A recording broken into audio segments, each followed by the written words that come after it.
Hi అండి. ఈరోజు daily dears YouTube channel welcome. ఈరోజు July 15th 2026 current affairs exam point of వ్యూలో ఏవి ఇంపార్టెంటో మాట్లాడుకుందాం. First point, ethical AI and conscience prompting. ఈ మధ్యకాలంలో మనందరికీ తెలుసు ఏఐ అనేది చాలా ముఖ్యమని, చాలా అవసరమని అందరికీ తెలిసిందే. అయితే ఇవి మన భారతదేశ ప్రభుత్వం ethical AI and conscience prompting అని ఒక సిస్టమ్ పెడుతుంది. ఇది ఎందుకంటే ఏఐ సమాధానాలు అనేవి మానవ విలువలు, నైతిక ప్రమాణాలు, భద్రతకు అనుగుణంగా ఉండేలా రూపొందించడం దీని లక్ష్యం. దీనికోసం ఎగ్జామ్ పాయింట్ ఆఫ్ వ్యూలో ఎథికల్ ఏఐ అనేది దేనికోసం అని అడగొచ్చు.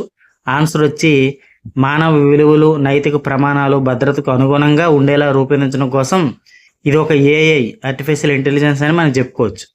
అలాగే index of service production, ISP, దీని ఫుల్ ఫామ్ అడగొచ్చు. Index of service production. ఇది ఎందుకంటే సర్వీస్ సెక్టర్లో ఉత్పత్తి వృద్ధిని కొలిచే ఒక సూచిక. ఇది ఆర్థిక వ్యవస్థలో సేవారంగ పనితీరుని అంచనా వేయడానికి ఉపయోగపడుతుంది.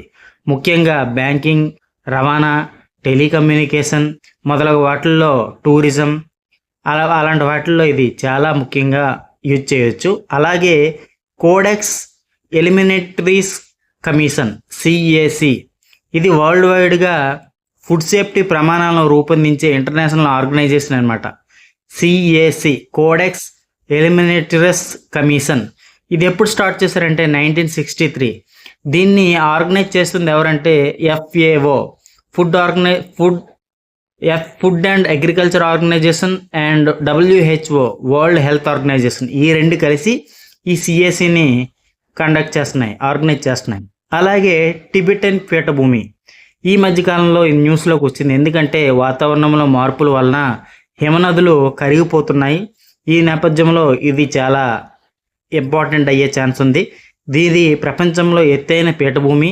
దీనికి రూఫ్ ఆఫ్ వరల్డ్ అని అనొచ్చు, లేదా థర్డ్ పోల్ అని కూడా అంటారు.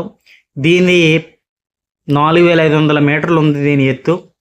అలాగే బ్రహ్మపుత్ర, సింధీ నదులు ఆ పీఠభూమి నుంచే మొదలయ్యాయి.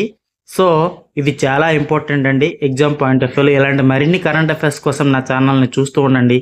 Thank you.